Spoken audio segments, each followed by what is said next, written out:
परेशान होना। थोड़ा सा धैर्यवान बनो, गंभीर बनो।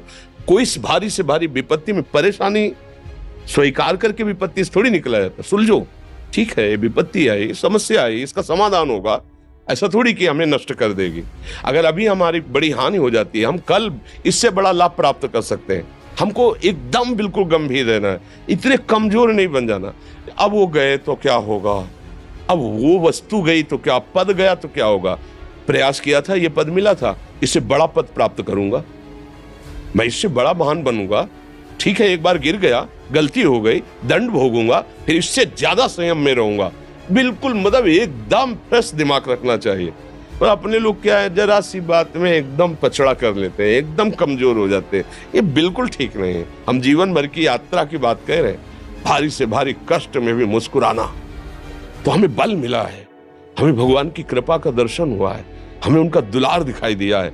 अगर ऐसे तो भाग जाते हैं, फिर परमार्थ में थोड़ी चलना होता है। आज जो आप सुन करके लाभ लेने की चेष्टा कर रहे हो ना, ये केवल प्रवचन नहीं है, ये जीवन है। अगर ये जिए ना होते ना तो ये इसका प्रभाव नहीं पड़ता, फिर वाणी का प्रभाव नहीं पड़ता। हम इसीलिए कहते हैं, जैसे आप लोग एकदम परेशान हो जाते हैं, तो बोलो क्या हमसे ज्यादा परेशानी होगी? दोनों किडनी खराब, दवाई लाने के लिए पैसे नहीं, पानी रखा है हम उठ के पी नहीं सकते, भीषण शरीर में कष्ट, भीषण बुखार, क्योंकि किडनी फेल, जरा में बुखार, खाने को क्या, रोटी मांग के लाओ। अगर वहां सब्जी मिलती तो लाल मिर्च ऐसी पड़ के मिलती थी कि वो पा नहीं सकते थे। आप सोचो, पानी लाना है तो मुझे लाना है, पीना है तो मुझे पीना है। अगर मैं हारता तो कहां पहुंच जाता, क्या स्थिति होती? नहीं, मरना है, पर कदम पीछे। कोई दिन ऐसा नहीं जिस दिन सेवा ना की हो, जिस दिन सेवा ना गए हो। गुरु जी की सेवा में जाना है, पहले अपने को स्वस्थ साबित करना है, नहीं वो सेवा ही नहीं लेंगे। तुम बीमार हो, तुम कष्ट में, वैसे उनकी दृष्टि बड़े शांत है, उनकी सेवा की, आके लेट गए। फिर हिम्मत की, अपनी श्री जी की सेवा की, मधुकरी नहीं गए, 3-3, 4-4 दिन भोजन नहीं गए, पर सेवा नहीं छोड़ा, दिनचर्या नहीं छोड़ी। और उसका प्रधान कारण संयम, ब्रह्मचर्य, भगवत आश्रय, नाम जप, कभी हारने नहीं दिया। अभी भी थोड़ी देर बाद डायलिसिस शुरू हुआ, हारने, आपको हारे हुए नजर आ रहे हैं। शरीर में पीड़ा है, किडनी फेल है, ऐसा थोड़ा हम स्वस्थ बैठे हैं, पीड़ा है, बार बार प्यास लगती है, थोड़ा थोड़ा पानी मिलता है, लेकिन हम आनंदित हैं, हम प्रसन्न हैं। हम लड़ाई में हारे नहीं हैं, ना हारेंगे, हम जीत चुके हैं। हम अपने मालिक के भरोसे में अपना सब बात, तो वो ये हम अपनी बड़ाई नहीं बता रहे, हम आपको बता रहे समस्या।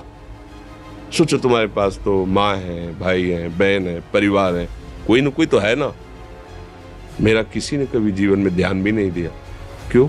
बचपन से बाबा जी बन गए, किसी से प्यार नहीं, किसी से संबंध नहीं, कोई जानकारी नहीं, हम कहाँ हैं, वो कहाँ, किसी से कोई मतलब नहीं। अच्छा, जवान साधु कौन श्रद्धा करे?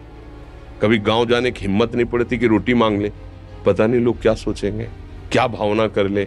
हम दरवाजे पे खड़े हैं, क्या कैसी भाव, जो हमारे सामने आकाश वृत्ति से आया यौवन अवस्था में, वही पाया, अन्यथा भूखे रह गए। जब हम हर समय अपने को विवेक के द्वारा सावधान रखे, तो हम कभी निराश नहीं हुए, कभी उदास नहीं हुए, कभी ऐसा नहीं लगा कि यार हम दुखी, कभी नहीं लगा। उसी का फल है कि उस सुख का संकेत मिल गया जहां दुख की निशानी भी नहीं है। वही उसी के बच्चे हो, हम सब उसी धातु से बने हुए हैं। हम इतना क्यों परेशान हो जाते हैं? हम ये देखते हैं अपने लोग, थोड़ी बात बिगड़ गई परेशान, नहीं बिगड़ी तो बिगड़ जाने की संभावना में परेशान है। आज सुख है, लेकिन कल सुख छिन जाएगा, तो हम आज के सुख